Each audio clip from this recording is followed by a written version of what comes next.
Hello everyone, this is Gary and today we're looking at 5 tips for your business plan. In other words, how to make it more effective. Now, I know what you're going to say, well, why do I need a business plan at all? The short answer is if you are really serious about running a business and if you're serious about getting others interested in investing in or supporting you in your business ventures, then you need a business plan. The clue is in the title. If you're going to plan your business, then how else are you going to do it without a business plan? Now, the second issue I want to just cover briefly in this introduction is the idea of templates. You will find lots of business plan templates out there, all over the YouTube, all over the websites. They'll give you templates galore. But what you will find is there are blank spaces in those templates, and this is what this video is all about. There are parts of planning your business which are specific to your business, hence the blank spaces, and there is some thinking parts of generating the business plan that you need to do, and this is what this video is intended to help you with, to help you think through critically 5 issues that you need to address in your business plan so that it's much easier for you to use those templates. So there's no template here, but having said that, by covering these 5 key issues, you will have a framework around which you can create an effective business plan. Now, the third issue I just need to cover in this introduction is that you will also find out there on lots of YouTube videos and on websites a general view that actually you don't need a business plan at all, which was the point we started with. Why do I need to bother with a business plan?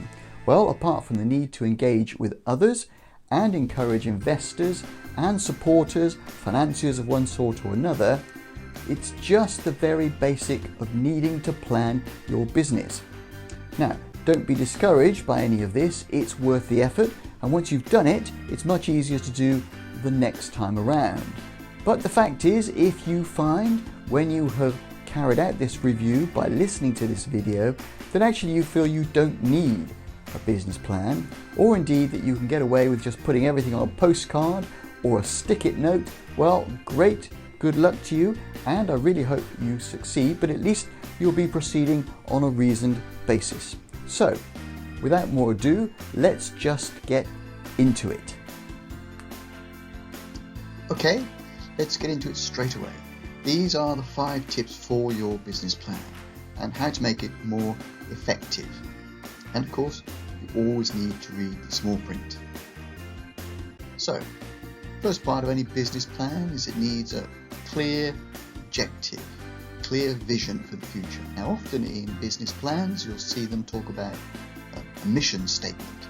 That sounds a lot like you're going to the moon on a NASA trip of some sort, but in effect what you really need to be able to do is just to state out what it is your anticipated future is going to look like, how you see things panning out in the future. So, in other words, that's a clear statement describing what the expected future is, preferably in an inspiring way. Now, I've been in many meetings where people have tried to draft mission statements as if they were trying to accommodate everybody's agenda in a single convoluted sentence. And you don't need to do that. Just a simple, clear statement of what the expected future is going to be. In other words, you have to describe what a good job looks like. Now, in the business plan, you've really got to describe where you're coming from, what your current position is. In other words, set out the status quo. The best way to do that is to use what's known as the S.W.O.T analysis. It's a very commonly understood analysis. It looks at the strengths, the weaknesses, the opportunities, and the threats in the marketplace in which you find yourself. And it's got to be a frank assessment of what you see your internal strengths and weaknesses to be, what the external threats and what the opportunities are, which you then need to address in the milestones and the action steps that will follow. Then you're going to need to look at the options. The options going forward. In other words, the range of possible options of what could be done in your business, and a range of possible out-of-the-box options. things that are going to make your business stand out, make it unique, make it special. Promote creative thinking when you do this on what could be, and test it against reality, test it against what's really possible. But nevertheless, make the effort to try and identify what makes your business special. Now, when you get to the next part of this business plan, you're going to have to start to identify milestones. In other words, stages you reach. Milestones, not tombstones. These are the points at which you know that you're making progress on your journey. Short, medium and long-term milestones of the achievement along the way. How does it work? Well, it's a clear description of the milestones, not the actions. We'll come on to actions later, but of the milestones that need to be achieved to ensure the goal is reached in the required timescale. So that's a combination of things. It's identifying what the business is going to be achieving and how you know that you're getting there, and how you know you're going to get to the end goal you've identified at the very beginning. That vision, that clear objective you had at the beginning. Well, what is the evidence that you need to show that you're making progress and within a time scale? It's no good simply setting out something that you're never going to achieve because it's too far away and it's unspecified. Finally then, the last bit are the actions. Now, actions are what implement that goal and actually help you to get to those milestones. They're actions with names and dates of what needs to be done to achieve the milestones. Actions with names of the people who are going to do them and the dates by which they will be done. Specific, measurable, agreed, realistic and timed. Now that's the best way to set out actions because it covers really all the bases. Now this is nothing particularly unusual that I'm explaining here, but it is something that's often forgotten and missed out when you're setting actions. They've got to be all of those things, and that's a mnemonic which spells SMART: specific, measurable, agreed, realistic and timed actions. They're the ones that need to be executed to achieve the milestones and keep on track and deliver the goal.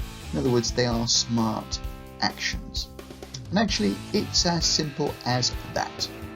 Okay, so that was 5 tips for your business plan. And I hope you found it useful, and if you've got this far, thanks very much for sticking with it. Now, at this stage, you are going to go in one of 2 directions. The first one is, well, I don't need a business plan after all, in which case, that's great. Good luck to you, and I hope it works and your business succeeds. There's no reason why you can't proceed without a business plan if you have enough of a view of how your business is going to work. And in reality, the truth is, you probably have got a business plan, but it's up here rather than on a piece of paper. The second direction is you conclude actually that you do need a business plan and you need to sit down and start working on it, in which case, well, 3 things will result. The first one is you've just got to get on with it. Stop procrastinating and start working. The second is you've got to share it. You've got to start sharing it with those who are involved with you in running your business, be they your staff or employees, be they partners, or be they investors and others. And the third thing is you need to keep it under review. So regularly review where you are and how you're progressing against your business plan. It's not something you do as an exercise, breathe a sigh of relief and put it in a bottom drawer and forget about it. No, it's one of those things you keep in front of you and regularly review. I suggest you review it at least once a year, preferably every 6 months. Because of course there are other plans, once you've started the business planning process, you need to look at more regularly, such as your financial plans and your marketing plans. Your financial plans you need to be looking at every month, and your marketing plans you need to be looking at least every 3 months. So once every 6 months or once a year for your business plan is probably a good timing and a good ratio of review against the other business plans you'll have to be engaged in. Apart from that, let me just say good luck. Now, if you like this video, please mark it as a like. And if you want to see more videos like this, well then please subscribe. Apart from that, all that's left for me to say is thanks very much for watching and bye for now.